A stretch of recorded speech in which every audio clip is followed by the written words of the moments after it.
tardes a todas y a todos. Estamos nuevamente en este Congreso Internacional de Derecho 2021 de la Universidad Autónoma de Aguascalientes, en la segunda sesión, en la segunda jornada el día de hoy, con la maestra Carla Vázquez de la UNAM, una buena amiga y excelente profesionista en los ámbitos del derecho penal, sistema de justicia penal y la criminología. Bueno, Carla, te agradecemos mucho que estés con nosotros el día de hoy, y que pues ya sabes que esta Universidad Autónoma de Aguascalientes es tu casa. Así como dijo Octavio hace un rato que es su segunda alma mater, ojalá también pueda llegar a ser tu segunda, pues si no tu primera, ¿no? Con mucho gusto aquí estamos. Voy a presentar a nuestra Carla para dejarlos con ustedes. Ella es licenciada en Derecho por la Facultad de Derecho de la Universidad Nacional Autónoma de México. Es especialista en Derecho Penal con mención honorífica por la División de Estudios de Posgrados de la UNAM y ganadora del premio Dr. Raúl Cervantes Ahumada por la mejor tesis de especialización 2018. Es docente certificada por la Secretaría Técnica del Consejo de Coordinación para la Implementación del Sistema de Justicia Penal. Cuenta con varios diplomados en Derechos Fundamentales y Globalización por la Universidad Complutense de Madrid, en España, así como diplomados en materia de criminalística y criminología, impartidos por el Instituto Nacional de Ciencias Penales y el Instituto Nacional de Desarrollo Jurídico, respectivamente. Cursó el Seminario Internacional en Habilidades del Litigio Oral, impartido en Harvard University, Boston, durante julio de 2015, organizado por la Universidad de San Diego, dentro del sistema OASIS, y la Facultad de Derecho de la UNAM sobre el sistema acusatorio en México y Estados Unidos. Ha laborado en la Procuraduría General de Justicia del Distrito Federal y en el Instituto Nacional Electoral, ANTESIF. Es coautora del libro Proceso Penal, que forma parte de la Enciclopedia Jurídica de la Facultad de Derecho de la UNAM, y actualmente imparte las asignaturas de Derecho Procesal Penal y Procedimientos del Foro Federal en la Facultad de Derecho, así como la materia de juicios orales en materia penal en la licenciatura en Ciencia Forense. La maestra Carla nos va a impartir la conferencia Alerta de Género, Análisis y Críticas. Carla, muchas gracias, y pues todo tuyo, bienvenida a esta universidad, bienvenida a este evento. Gracias. Muchísimas gracias. Primero que nada, quiero agradecer a la Universidad Autónoma de Aguascalientes, al Centro de Ciencias Sociales y Humanidades, por supuesto al Departamento de Derecho y sobre todo al doctor Eloy Morales Brand por la invitación a participar en este congreso. Creo que es una muy buena oportunidad, es un muy buen foro de reflexión y me parece muy interesante. He seguido el congreso y me parece, repito, interesante todas las personas que hemos tenido la oportunidad de manifestarnos en este foro, porque además he visto el perfil tan diferente que tenemos y que por supuesto nos unen aspectos importantes como es lo que está sucediendo en nuestro país actualmente desde diversas perspectivas, desde el periodismo, desde el derecho penal, desde los derechos humanos. Escuchaba yo muy atenta la sesión que acaba de terminar con el doctor Octavio. Y bueno, la verdad es que para mí es un placer poder estar con ustedes el día de hoy, y decidí salirme un poco como de mi materia, de mi área en cuanto al derecho penal, pero vincularlo sí con algo o con un tema muy en boga que se llama justamente violencia de género. En este sentido, me voy a permitir compartir con ustedes un breve video introductorio. Va a ser muy rápido, pero me gustaría que pusieran mucha atención y pues que con este video pues diéramos inicio a esta plática o a esta sesión. Denme un segundo, por favor.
así que déjame un mensaje y en cuanto pueda te respondo. Un beso.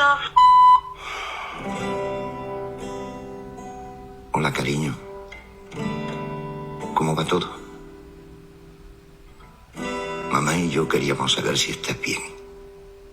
Ella no se atreve a llamarte. No quiere molestar. En casa, como siempre. Aunque a veces echamos de menos vivir rodeados de pinceles y cuadros a medias. En el fondo nos parecemos tanto. Sabes que todo lo que te digo es por tu bien, ¿verdad? No quiero que nadie te haga daño. Ningún padre querría eso.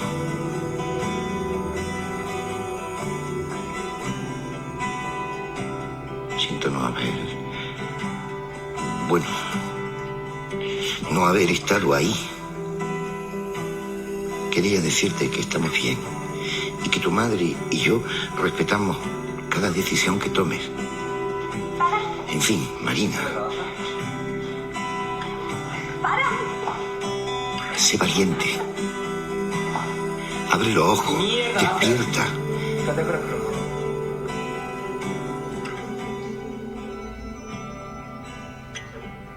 Y por favor, llámanos.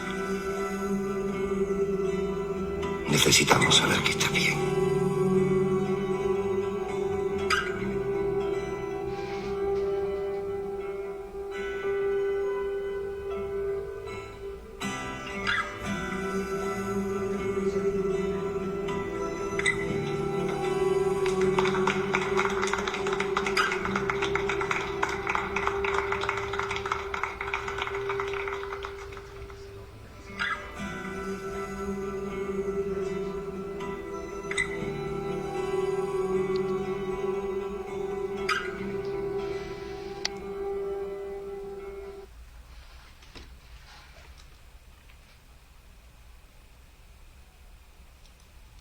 Bueno, pues este es un cortometraje que sí o sí pone muy de lleno un poco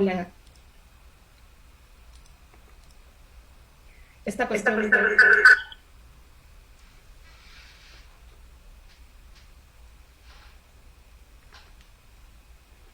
Ya, disculpen. Un poco este panorama sobre aquellos aspectos que tienen que ver con la violencia de género.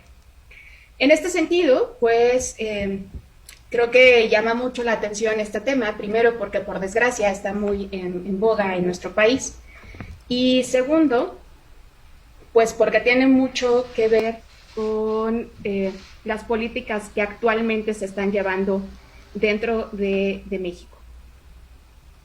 Voy a compartir pantalla para que puedan irme siguiendo. Sé que a lo mejor no se logra ver mi cara, pero haré unos movimientos precisamente para poder platicar con ustedes y tener un acercamiento.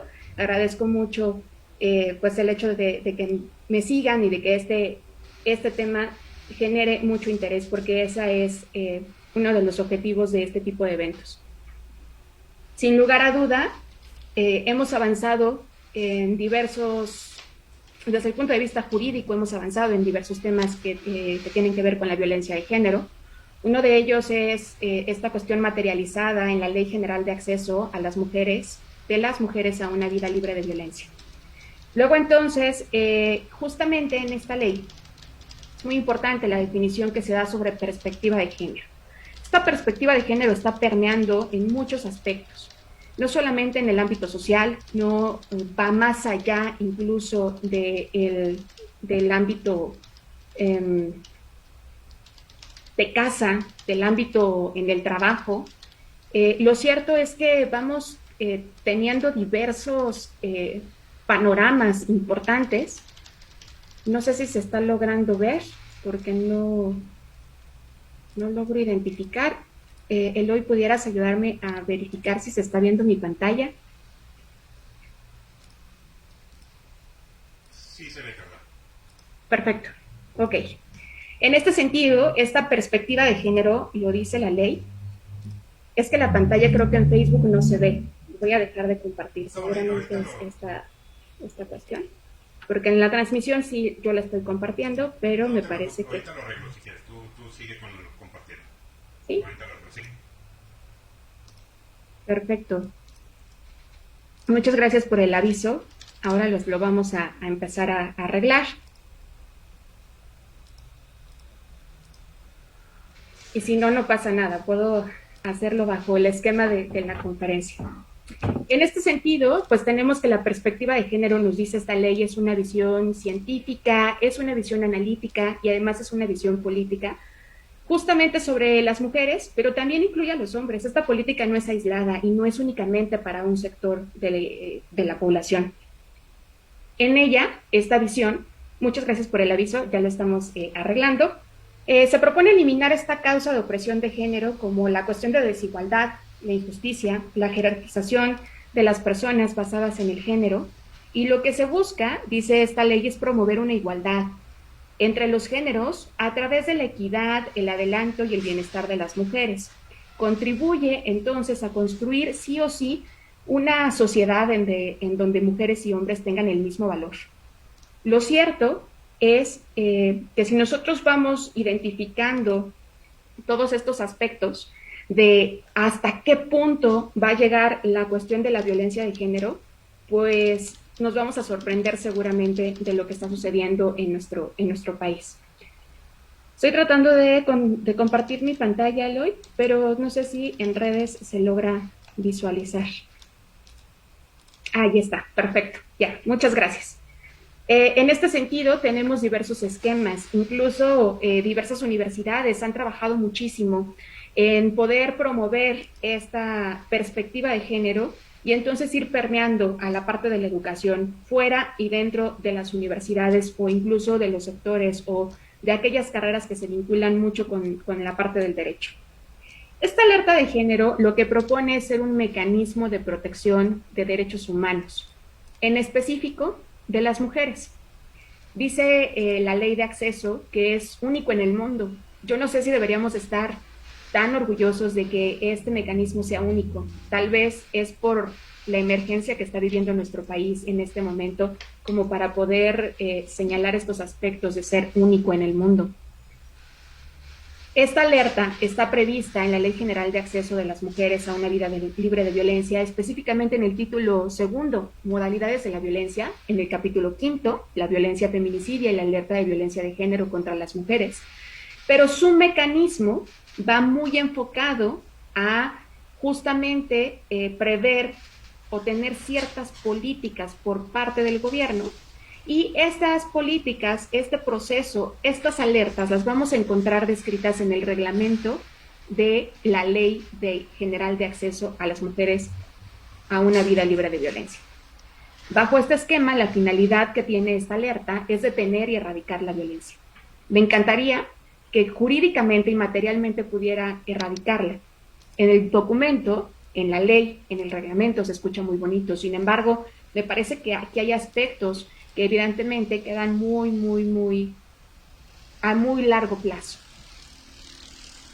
Dice justamente en su artículo 22 esta normativa que consiste en un conjunto de acciones gubernamentales de emergencia para poder frenar y erradicar esta violencia feminicida o la existencia de un agravio comparado que pueda ser un ejercicio, que impida el ejercicio pleno de los derechos humanos de las mujeres en un territorio determinado, llámese municipio, entidad federativa. Bajo esto, la violencia contra las mujeres la pueden ejercer, reconoce esta ley, no únicamente los individuos, sino también la propia comunidad. Bajo este esquema, la violencia feminicida está descrita por esta norma y se menciona, se define, se conceptualiza como una forma extrema de violencia de género contra las mujeres, producto de la violación de sus derechos humanos, en diversos ámbitos, tanto en el público como en el privado, y que es conformada por un conjunto de conductas misóginas que puede conllevar impunidad social o del Estado y pueden culminar en un homicidio u otras formas violentas de mujeres. En los casos de feminicidio, dice este artículo o esta ley, se deberá tener en consideración las sanciones aplicables al 325 del Código Penal Federal. Bajo este esquema y tomando en consideración que lo que busco con este tema es dar un panorama general, claro, habrá sus críticas, precisamente deberán partir de este análisis. La primera crítica o el primer análisis es justamente que cuando se ejercen, cuando se comprometen los gobiernos a realizar ciertos mecanismos para poder frenar la violencia de género, también deben ser coherentes con la normativa. Y aquí quiero resaltarlo precisamente con este último párrafo que habla sobre la violencia feminicida, en el entendido que el feminicidio sería su máxima expresión, pues se acaba con la vida de una mujer por razones de género.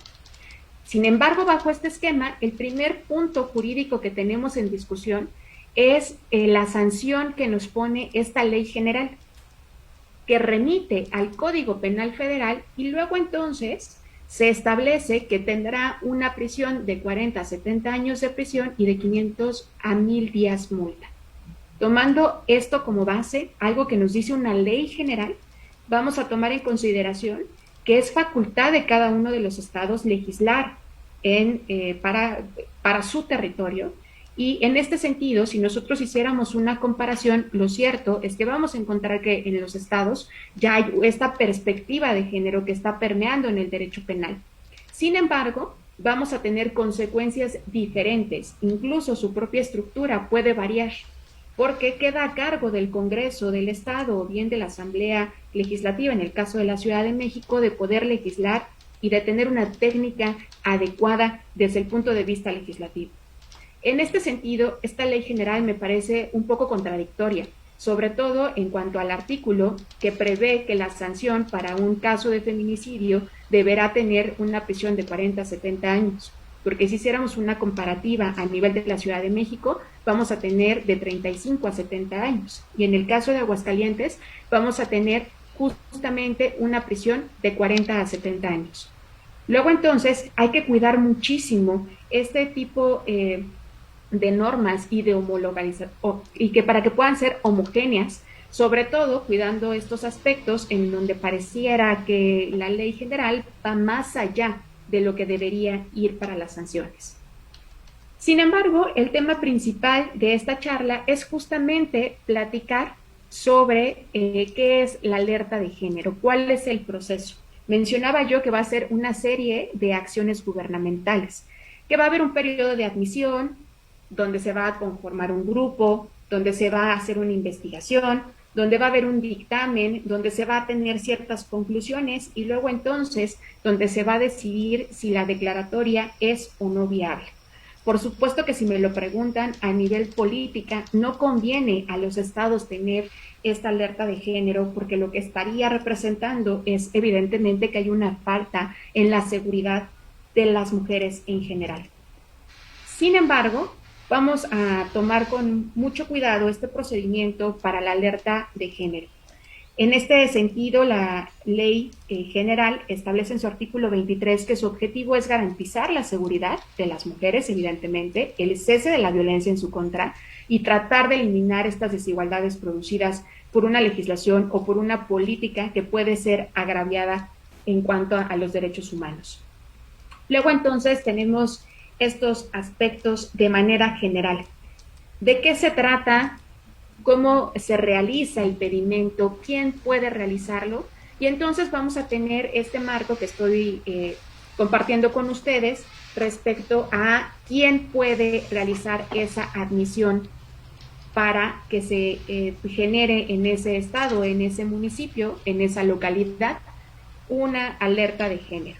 Primero, esta alerta de género debe ser presentada por organizaciones de la sociedad civil.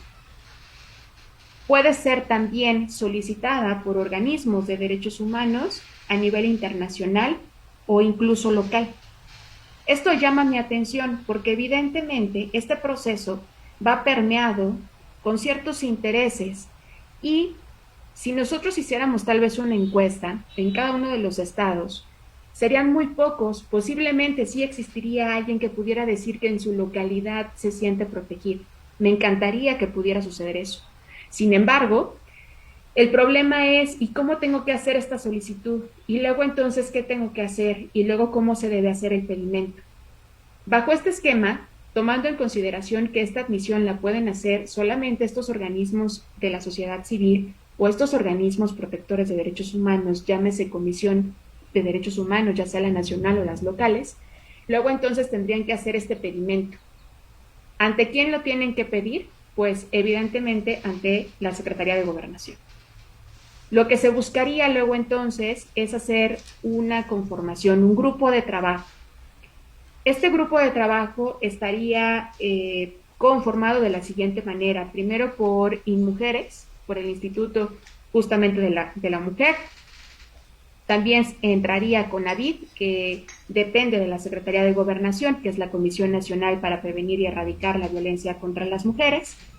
Las comisiones, la Comisión Nacional de Derechos Humanos, un representante del mecanismo para el adelanto de las mujeres en la entidad, 4 personas seleccionadas por convocatoria pública, 2 académicos o académicas nacionales y 2 locales. Luego entonces lo que se buscaría hacer es una investigación del campo de trabajo para poder atender justamente esta petición. Y entonces lo que buscaría este grupo de trabajo es realizar una visita de campo y empezar a recolectar esta base de datos que se tiene. ¿Cuál es la finalidad? Rendir un informe y luego presentarlo directamente ante la Secretaría de Gobernación. Ustedes también han podido observar que durante este gobierno la Secretaría de Gobernación ha empezado a centralizar ciertos asuntos importantes como lo son desapariciones forzadas, como lo son apoyo o seguimiento a violaciones a derechos humanos, y por ende también tiene encargado bajo este esquema pues esta alerta de género. En este informe, justamente el grupo de trabajo va a entregar sus conclusiones a la Secretaría de Gobernación. Este informe debe tener conclusiones, pero además propuestas para poder atender la violencia contra las mujeres. El Estado tiene 6 meses para ese cumplimiento y después tendrá que hacer una notificación al Ejecutivo directamente del Estado. El siguiente paso consiste en una dictaminación del grupo de trabajo para atender justamente esta alerta por violencia de género. Se deben analizar las acciones realizadas en el Estado y por el grupo de trabajo y realizar un dictamen. Luego así, ese dictamen se entrega directamente a la Secretaría de Gobernación, teniendo en cuenta conclusiones de todo el grupo de trabajo. En este sentido, pues llama mi atención la participación de los académicos, porque por fin nos toman en consideración, nos toman en cuenta para poder hacer este análisis. Y por supuesto que es muy importante reconocer que ha habido un avance precisamente para dar cabida a la sociedad civil en este tipo de temas tan sensibles. Bajo ese esquema, luego entonces, se da la declaratoria de alerta de violencia contra las mujeres. Esta declaratoria es emitida por la Secretaría de Gobernación y debe sí o sí contener acciones preventivas de seguridad y de justicia para poder atender la violencia de género, así como el territorio que abarcará y las acciones a implementar. Bajo este esquema, si nosotros ponemos en el Internet alerta de género, lo que vamos a encontrar es un espacio que pertenece a la Secretaría de Gobernación, en donde se nos dan todos estos datos que yo he tenido la oportunidad de exponer con ustedes. Bajo ese esquema me gustaría llamar su atención, sobre todo por cuántas alertas de violencia de género existen de manera formal. Si ustedes se dan cuenta, tenemos estados como el Estado de México, Morelos, Michoacán, Chiapas, Nuevo León, Veracruz, Sinaloa, Colima, San Luis Potosí, Guerrero, Quintana Roo, Nayarit. Sin embargo, incluye Veracruz. Sin embargo, ustedes se pueden visualizar la fecha en la que se declaró y los municipios que abarca. Hay que llamar la atención porque actualmente la Ciudad de México tuvo esta alerta de género y no está incluido. Es decir, si nosotros analizamos y vemos estos datos, nos daremos cuenta que habla del 2017 y que esta información no está actualizada en este portal. Luego entonces me gustaría platicar un poco y compartir con el auditorio cómo es que se dio esta alerta de género, sobre todo en la Ciudad de México, haciendo una comparación porque también se busca hacer un análisis, hacer una crítica y ver qué tanto puede permear estas acciones gubernamentales y si es cierto que con esta alerta, con este mecanismo único que tenemos en nuestro país, se está combatiendo y realmente se está erradicando la violencia de género. En este sentido, compartirles que en la Ciudad de México estuvo el 25 de noviembre del 2019. Bajo este esquema se realizó una serie de acciones que fueron enumeradas para poder combatir con exactitud y para poder hablar de algunos aspectos importantes. El primero de ellos fue presentar la iniciativa de ley para la creación del registro público de agresores sexuales. Luego entonces, a su vez, era exhortar al Congreso de la Ciudad de México para la aprobación de la iniciativa de la llamada Ley Olimpia, que justamente tiene como fin principal sancionar el acoso y la violencia digital, así como iniciativas de leyes que tenían que ver con el banco de ADN para el uso forense y la persecución de estos delitos de carácter sexual.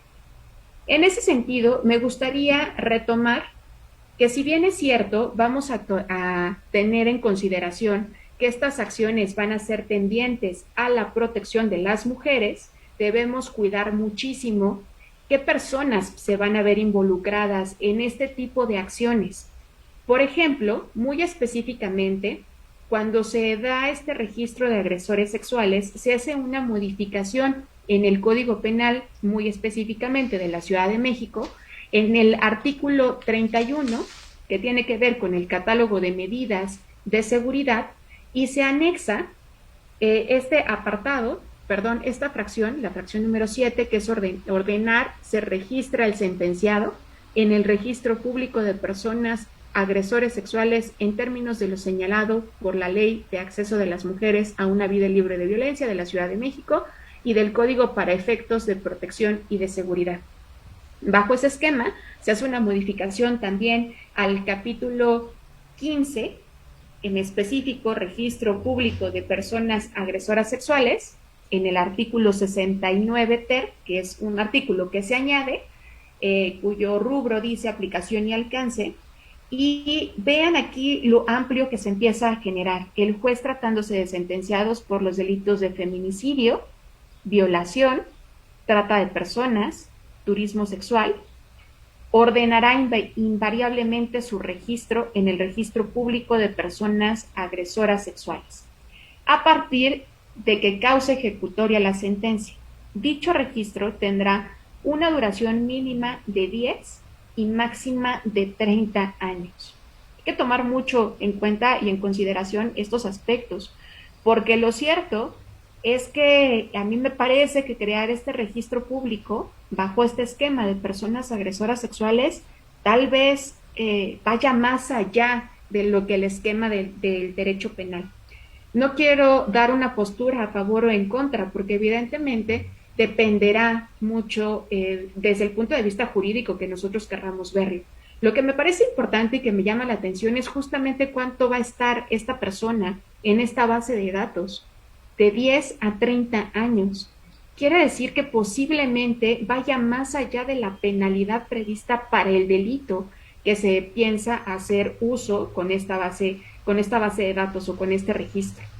Luego entonces sigue el artículo y señala: dicho registro subsistirá durante todo el tiempo que dure el cumplimiento de la pena de prisión impuesta. Se entendería. Y luego dice: aunque la pena o prisión impuesta sea sustituida o suspendida en términos de la ley, se extenderá por un tiempo mínimo de 10 años y máximo de 30, contados a partir de que el sentenciado, por cualquier motivo diverso a lo señalado, obtenga su libertad. Luego entonces debemos tomar en consideración que los fines del derecho penal no es castigar. El fin máximo que se buscaría con una pena o con una medida de seguridad es poder reinsertar a la persona. Lo cierto es que hemos comprobado que ha sido difícil este sistema y que sí tenemos un problema en el sistema penitenciario para poder lograr esto. Sin embargo, vamos a tomar en consideración que tenemos una ley nacional de ejecución que lo que hizo fue homologar las reglas, homologar los criterios, precisamente para poder establecer quiénes iban a tener o no ciertos beneficios penitenciarios. Me parece que bajo este esquema, este registro público va más allá de, decía yo, no solo de la pena, sino que también tiene que ver con una cuestión como no solo el antecedente penal, sino como esta marca, como este registro, tomando en consideración, repito, que el fin es la reinserción y no es una pena. Pensé que ya habíamos dejado un poco este esquema de peligrosidad o incluso de señalamientos socialmente hablando. Bajo este sentido, me gustaría retomar también lo que dice el artículo 69 quater, que fue evidentemente señalado, fue, mejor dicho, incluido dentro de este código, señalando que el registro de los sentenciados por los delitos señalados en el artículo que antecede se hará extensivo sin importar el sexo de la víctima o de las víctimas o cuando sea menor de edad, independientemente de lo establecido en la Ley de Acceso a las Mujeres a una Vida Libre de Violencia de la Ciudad de México. Luego entonces debemos tener mucho cuidado sobre las cuestiones de la legislación. Tenemos una ley general, pero también tenemos leyes locales y luego entonces tenemos que ver cómo están los códigos penales en cada una de las entidades. Bajo este esquema y dentro de estas políticas que se buscaron fue justamente esta llamada Ley Olimpia, que habrá que tener mucho cuidado. Entiendo que el hecho o la llamada Ley Olimpia lo que busca es llamar la atención y que nosotros podamos identificarlos, pero no se trata propiamente de una legislación, sino de una serie de modificaciones que se dan a los códigos penales, incluyendo el Estado de Aguascalientes, en donde se va a tipificar delitos como el de que vayan en contra de la intimidad sexual. Y entonces lo que se busca es tener ciertas penalidades para las personas que puedan tener como tal algunas conductas relacionadas con alguna videograbación, con un audio, con alguna fotografía, con algún tipo de documento que pueda sí o sí empezarse a repartir sin el consentimiento directamente de la persona.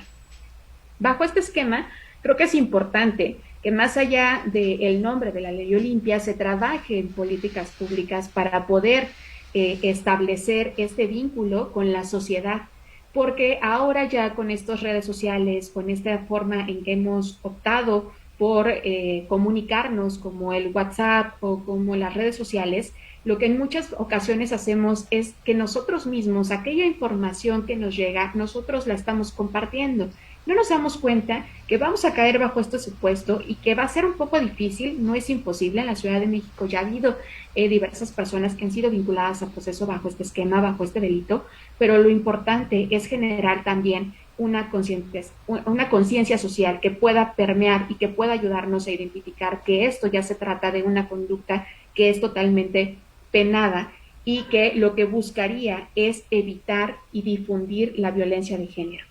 Bajo este esquema hay que tener mucho cuidado. Lo cierto es que para una debida técnica legislativa, para poder nosotros tipificar un delito en el derecho penal, debemos ser muy conscientes de que no se trata de llenar el artículo de diversas fracciones, sino de que sea claro y de que también pueda ser viable y fuera de ciertos elementos subjetivos que en muchas ocasiones lo que dificultan es justamente poder encuadrar la conducta que se está haciendo al tipo penal.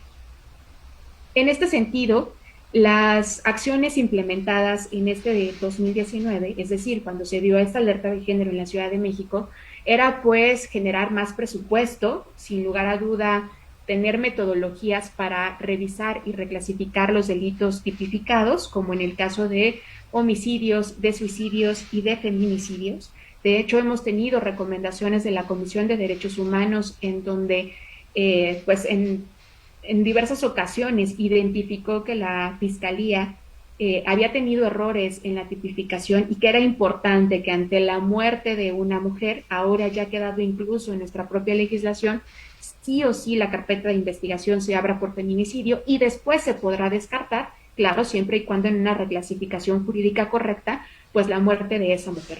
Lo cierto es que incluso las cuestiones de género son complejas desde el punto de vista técnico, pero sí se ha avanzado en estas metodologías para poder revisar los tipos penales.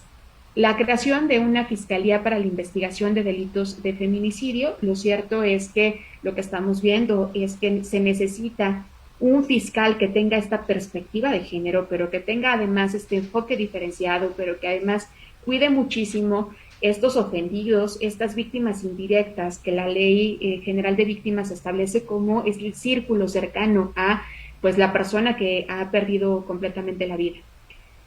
Lo que también se busca son grupos de supervisión y de análisis para la investigación de ciertos delitos de feminicidio.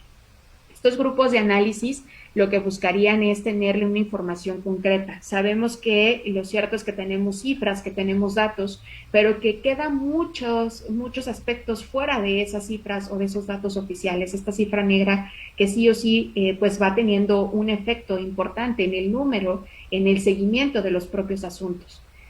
Los senderos de seguridad o de senderos seguros, que era justamente tener políticas públicas para que las mujeres pudieran caminar libres, pudieran caminar seguras, tener estos aspectos incluso de, saben, un poco como iluminación, de mejorar el espacio, de tener cierta vigilancia. Luego, la creación de 3 centros de justicia para las mujeres. En el caso de la Ciudad de México, lo que se busca es tener pues un cuidado especializado para las personas que son víctimas de violencia de género, evitar esta revictimización que se da en muchas ocasiones en las agencias del Ministerio Público y crear estos grupos de trabajo en donde está el Ministerio Público, pero también está el psicólogo, también está la trabajadora social y está una victimóloga, y lo que se busca es que en una sola declaración, que en una sola entrevista se pueda llevar a cabo, se puedan obtener los datos que puedan funcionar a cada una de las áreas. Este programa de abogadas de las mujeres, el tener 166 abogadas para poder representarlas en cada uno de los ministerios públicos. Sin embargo, pues también lo que es cierto es que nos llegó la pandemia y nos dejó ver el otro lado oscuro que tenemos.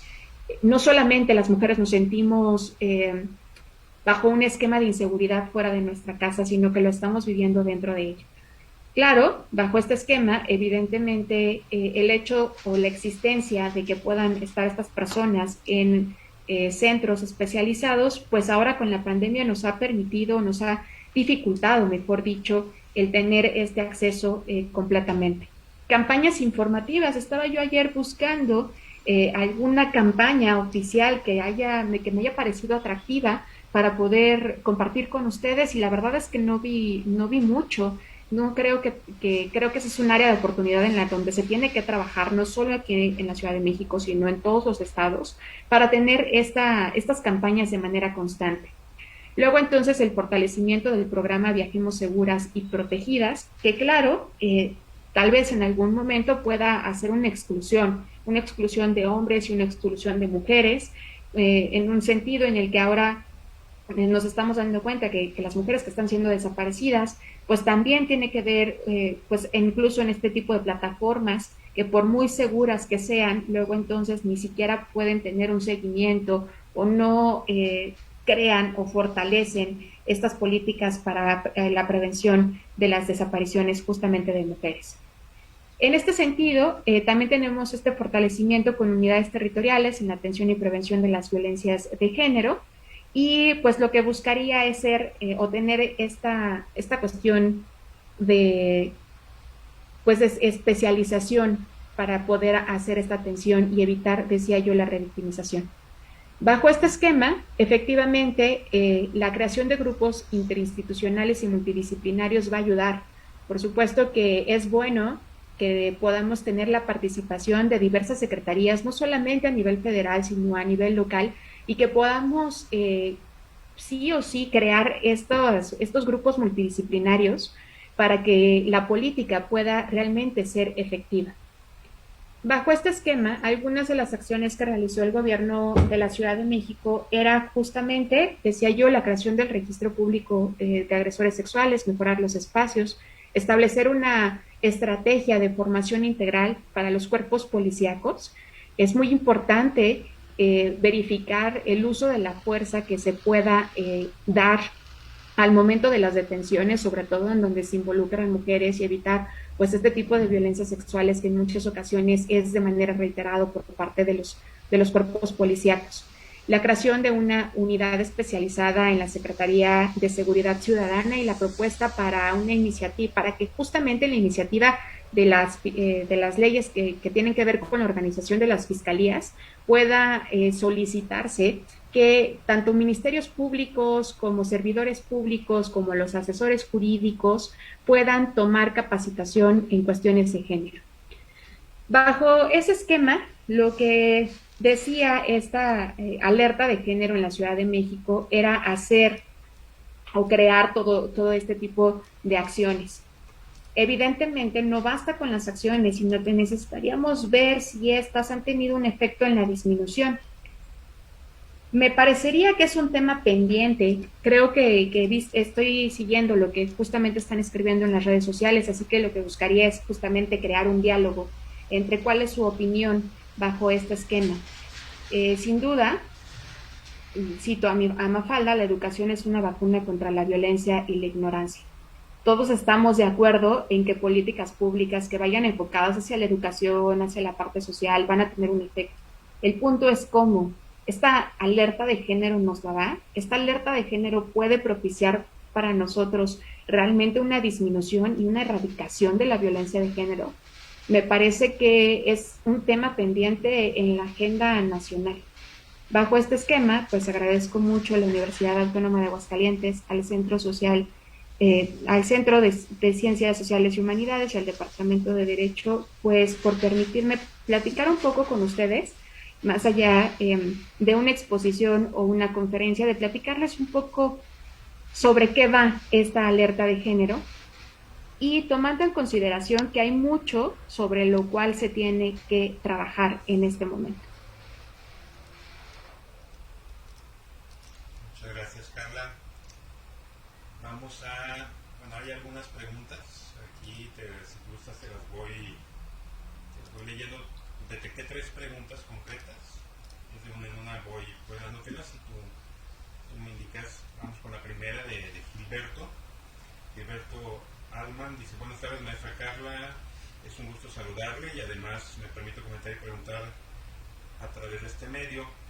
Ya se comentó que la visión de la violencia de género aplica para hombre y mujer, pero ¿por qué no se ha legislado a pro del hombre que también llega a ser afectado por cuestiones de género, ya sea por las mujeres al ser víctima de estereotipos, por decir solo un ejemplo, y de los mismos hombres por la misma situación? Me parece que muy en específico el tema de los hombres en la parte de este tipo de legislaciones sí ha quedado rezagado.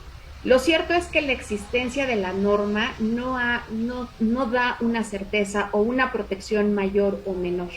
Me parece que lo que se busca en esta perspectiva de género, decía yo, y en esta capacitación para los ministerios públicos o para los servidores públicos en general, es justamente dar esta oportunidad de hombres y mujeres. Por eso mencionaba que era muy importante esta definición que se da sobre perspectiva de género, porque no es una cuestión que tenga que verse como un privilegio, sino es un campo que hombres y mujeres sí o sí tienen que verse considerados, y con esta cuestión de no excluir, de no hacer una distinción, sino de velar por una cuestión tal vez de equidad.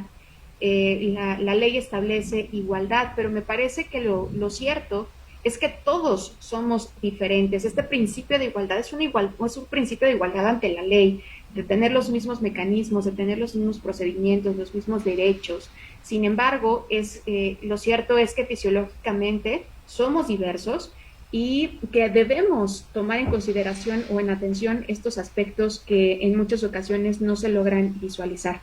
Creo que también las campañas van enfocadas hacia ver las masculinidades de manera diversas y empezar a tener esta campaña no solo pro mujeres, sino también concientizar a los hombres y de tener como este trabajo en conjunto. En muchas ocasiones nos cuesta trabajo este esta colaboración en equipo, pero sí o sí debemos ir cambiando, debemos tener la mente muy abierta para ir recibiendo todo este tipo de información y redecodificarnos para que podamos entender de qué se trata. No es correcto ni la violencia en contra de las mujeres, ni la violencia en contra de los hombres. El punto principal es que no debería existir esta violencia. Y si está existiendo es porque algo lo está generando.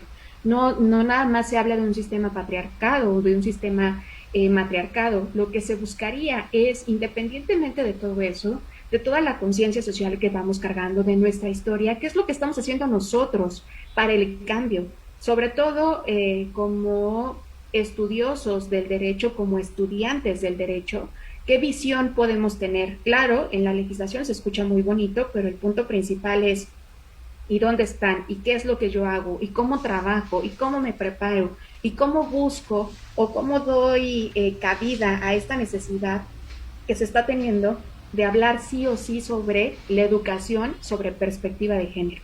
Me parece que es muy importante que también los docentes entremos en esta mecánica para poder cuidar estos aspectos y además también centrar nuestra atención en aquellos grupos en situación de vulnerabilidad, que si quieren ser reconocidos, pues que se les nombre, que si es necesario señalarlos, que si es necesario incluirlos, pues qué mejor. Estamos en un momento en el que, claro, estamos en una transición y lo que se busca es generar un poco más de conciencia, pero también cuidar el aspecto jurídico. Decía yo, esta cuestión de los agresores sexuales o de la base de datos del registro de ADN me parece en algún momento extremadamente peligroso. Sobre todo mencionaba Octavio en la sesión pasada, ¿qué se está haciendo con la protección de datos personales? ¿Dónde están estos datos personales? Y si realmente tenemos un mecanismo que pueda proteger la sensibilidad de estos datos personales.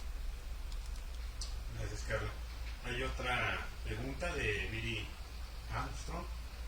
¿El registro público de personas agresoras sexuales vendrá acompañado de fotografía de los agresores? No, lo que se busca es que esta base de datos solo contenga el nombre. Y bueno, ahora con esta cuestión de la protección de datos personales es sumamente complejo, sobre todo por esta apertura que hemos tenido en nuestras redes sociales, en donde aparece nuestro nombre completo, en donde sí o sí, lo cierto es que no se va a tener como este catálogo que va a ser público, sino que va a tener cierto resguardo, pero lo que se buscaría es que si esta persona tiene una carpeta de investigación, el Ministerio Público pueda solicitar información si está o no en este registro y se pueda tener pues como un esquema completo para el seguimiento en esta nueva carpeta de investigación, lo cual me parece preocupante.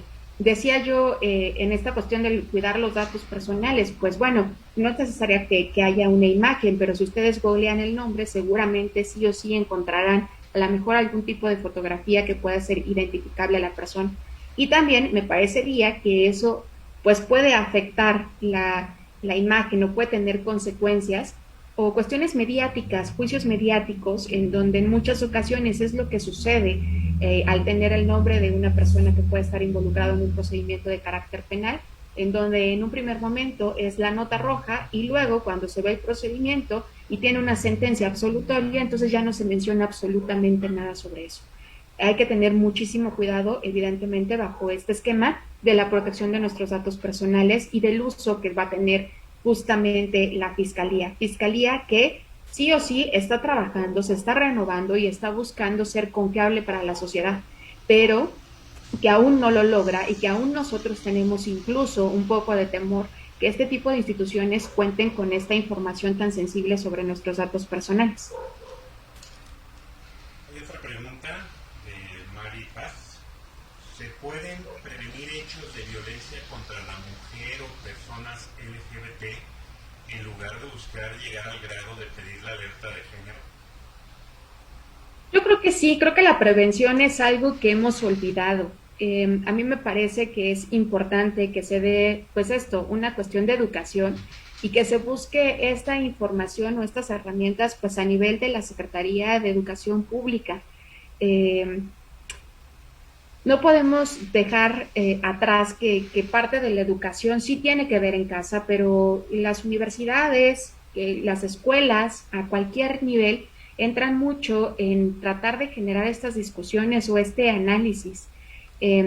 Ahora se está buscando mucho la generación de protocolos de alerta de género y creo que es importante que se dé como esta apertura, sobre todo para estos grupos en situación de vulnerabilidad, porque si empezamos a hacer legislaciones o empezamos a hacer diferenciaciones, luego entonces vamos a tener un cúmulo importante en cuanto a ciertos grupos, hombres, mujeres, niños. Es lo que ha estado pasando en la vida jurídica con tanta normativa. Lo cierto es que los principios o las bases se van a encontrar en el pleno respeto de los derechos humanos, más allá de cuánta legislación tengamos. Sí o sí tenemos una constitución política de los Estados Unidos mexicanos que lo que hace es que reconoce la existencia de los derechos, de las prerrogativas, y que lo que buscaría es justamente hacer obligatorio ese derecho, esa protección a cada uno de los niveles de gobierno, sin importar en qué nivel estén, de qué sector pertenezcan,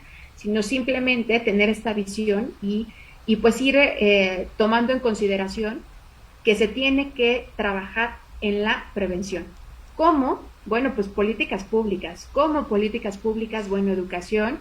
Bueno, me parece que también generar este tipo de foros, de compartirlos. Ahora estas redes sociales nos permite que estas discusiones o que muchas otras posturas puedan llegar por redes sociales. Cuidar mucho el contenido también de lo que vemos y de lo que no vemos y de lo que están viendo justamente los menores, porque eso en algún momento lo van a replicar, porque a ellos se les puede hacer muy fácil o porque el uso de la tecnología también conlleva una cuestión de responsabilidad.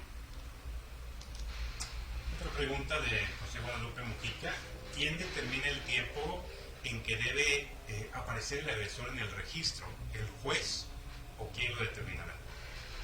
Sí, quien lo va a determinar es el órgano jurisdiccional mediante la sentencia. Por eso viene dentro del capítulo de las penas y las medidas de seguridad.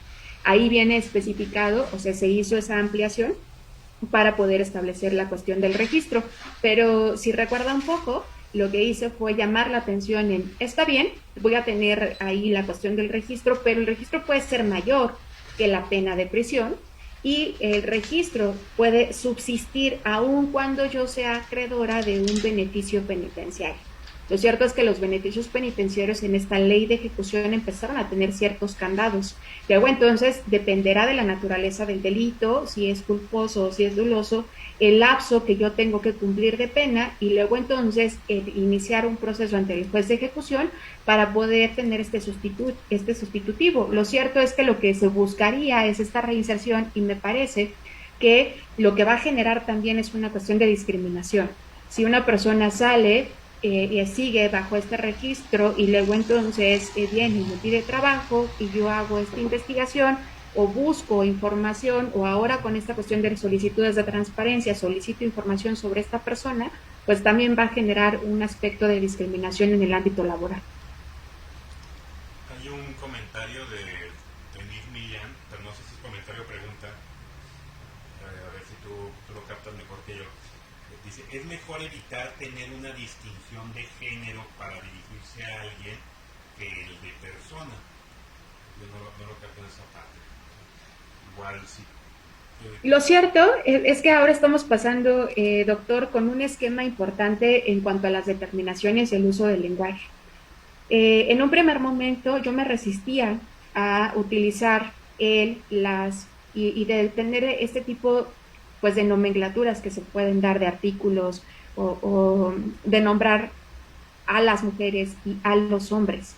Y platicaba yo bajo un esquema con una persona que me decía que era importante incluirlo, y me dijo, mira, cuando tú llegas a un lugar y por ejemplo se digan, aquí están todos los hombres, ¿no te gustaría que si tú, pues al ser mujer, no te gustaría ser nombrada? Y dije, sí, creo que sí me gustaría. Creo que yo tenía tan interiorizado este esquema que no podía darle tanta importancia a ser nombrado. Lo cierto es que mi esquema ha cambiado un poco sobre la posición que yo tenía al inicio, en donde yo decía que no era necesario decir el Ministerio Público, la Ministerio Público, el juez, la jueza, pero lo cierto es que me parece que tenía que ver un poco con mi formación, y lo que busco ahora es ir mejorándome, ir aprendiendo, ir reaprendiendo y pues dar este reconocimiento para, claro, ahora se engloba en las personas y pues ya tenemos como el género masculino y femenino, pero creo que es importante, creo que no lo, si lo vemos bajo un esquema, es importante este reconocimiento y visualizar que está presente un hombre, una mujer. Ahora con esta cuestión de las definiciones que se da para diversos géneros, hay que tener también mucho cuidado porque lo cierto es que también el derecho está cambiando y que nosotros debemos de cuidar mucho la forma en que nosotros nos vamos a dirigir no solamente a nuestros clientes, a la parte de las víctimas, a los servidores públicos, porque también involucra este reconocimiento y porque no tomarlos en consideración sería borrar toda esta lucha de derechos que han sido reconocidos. Gracias, Carla. Sí, hay otra pregunta de Joel Ortega. Buenas tardes, maestra Carla. ¿Qué opina acerca del apoyo que la Policía Cibernética podría brindar para la atención de esta alerta de género?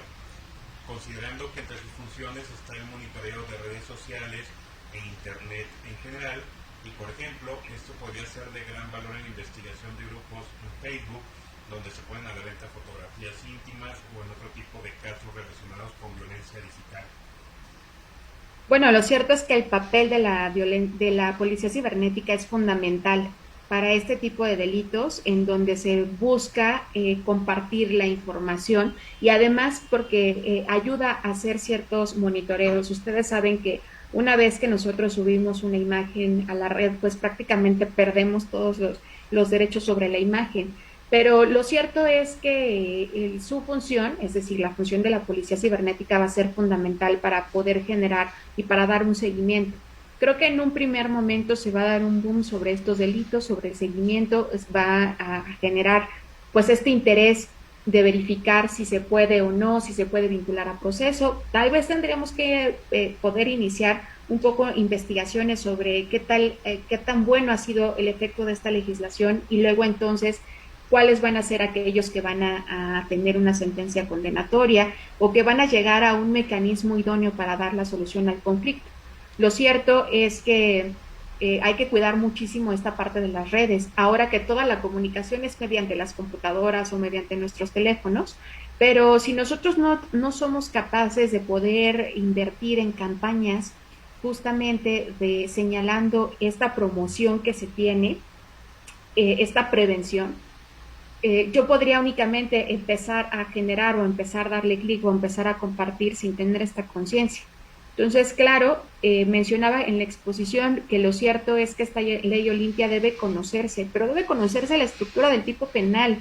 Lo que hace falta en la escuela, tal vez me gana mi formación o mi gusto por el derecho penal, pero creo que es sumamente importante que en las escuelas secundarias se empiece a compartir el texto de los códigos penales y que se vea esa trascendencia, porque los menores no están exentos. Es decir, hay un sistema de justicia integral, un sistema integral de justicia, para adolescentes, en donde sí prevé este tipo de conductas para los menores, y lo cierto es que se debe generar mecanismos y políticas para poder dar esta información a la sociedad y que sean conscientes. Hay una última pregunta, Carla. Dice Ramón Acosta que si se podría solicitar el derecho al olvido a los tribunales. Híjole, yo creo que lo que va a suceder es que en el caso, supongo que lo dice por la cuestión del registro, de este registro sexual, de agresores sexuales, supongo que va bajo ese esquema. Pienso que es importante que se le dé el seguimiento, sí o sí, al expediente, sí o sí, una vez que ya quede ejecutoriada la sentencia. Lo cierto es que recientemente hubo una modificación a la Ley General de Acceso a la Información, en donde ordena a todos los tribunales tener sus sentencias en versiones públicas. Esto ayuda muchísimo, por supuesto, para investigaciones académicas o para que incluso la sociedad vea cómo es que se resuelve, cómo es que un órgano jurisdiccional resuelve.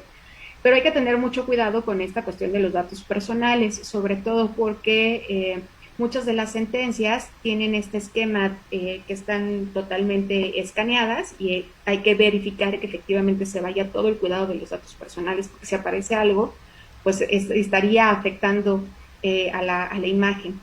El Código Nacional prevé una cuestión, un mecanismo para, bajo otro esquema diferente, acudir directamente con los tribunales y pedir una cuestión de indemnización. De hecho, no es tan específico el Código Nacional, solo tiene un artículo respecto a esta cuestión de la indemnización. Pero en el caso específico de esta base de datos, pues quedaría ahí. Y el problema es, y luego, ¿quién la va a resguardar? ¿Y quién va a tener el control? Y si es cierto que tenemos algún tipo de mecanismo para resguardar esa información. No sé si ustedes recuerdan, pero es un tema sabido que, por ejemplo, la base de datos de diversas instituciones, pues ha quedado en el mercado negro y eso es sumamente preocupante. O incluso este registro que se había hecho ya hace algunos años de la base de datos donde nosotros poníamos nuestro nombre, nuestra dirección al registrar nuestro teléfono celular, que ya ha vuelto de nuevo a hacer discusión muy recientemente, pues justamente se cayó esta cuestión y se generó una acción de inconstitucionalidad, sobre todo porque los datos personales estaban volando y era muy fácil que la gente pudiera obtenerlos. Entonces, bajo este esquema, muy específicamente este derecho al olvido, pues tendremos que hacer algo los abogados para poder crear argumentos y para proteger estos datos personales. Claro, mediante seguramente un amparo. Muchas gracias, Carla. Dichas son efectivamente los comentarios que tenemos, las preguntas que tenemos. Hay muchos comentarios felicitándote, saludándote. Y yo también te agradezco y te felicito por la presentación de la charla, la verdad muy enriquecedora. Da mucho tema para seguir hablando y bueno, eso es lo importante de seguirte teniendo aquí en estos espacios con nosotros en el Departamento de Derecho. De hecho, voy a aprovechar para comentarles a todas y todos los que nos están escuchando. En junio vamos a tener el cuarto Congreso Internacional sobre Justicia Penal y Política Criminal, que en esta ocasión lo vamos a hacer nuevamente vía Facebook Live, y nuestra Carla va a estar acompañándonos también en ese congreso que es su especialidad, entre otras compañeras y compañeros que también nos ayudarán en esa parte. Pues, Carla, te agradecemos mucho tu participación, te agradecemos que haya estado aquí con nosotros el Centro de Ciencias Sociales y Humanidades por conducto del Departamento de Derecho, pues que extiende un reconocimiento que te voy a hacer llegar, claro que sí, por haber impartido tu conferencia sobre alerta de género, análisis y críticas en este Congreso Internacional de Derecho UAA 2021. Te agradecemos mucho tu participación y todo lo que nos dijiste, todo lo que nos compartiste este día. Muchísimas gracias, doctor. La verdad es que es un placer estar en este foro y pues agradezco mucho a las personas que pudieron conectarse. Seguramente es un tema que tendrá muchas aristas y pues claro, lo que se busca es generar estas opiniones, estas críticas y estos análisis. Muchas gracias, Carla. Y también gracias a todos y a todos ustedes nuevamente por habernos acompañado. Les recordamos que la próxima semana, el próximo miércoles, tenemos la última sesión de este Congreso Internacional. Próxima semana también iniciamos a las 16:30 horas, 4:30 de la tarde, porque comenzamos con la conferencia del doctor David Sánchez Rubio, que estará conectado desde Sevilla, España, y por la cuestión del horario, que ya será tarde para él, vamos a adelantar un poco ese tema. Entonces nos vemos el próximo miércoles a las 4:30. Muchas gracias a todos y a todos. Muchas gracias, Carla. Gracias por todo. Hasta luego.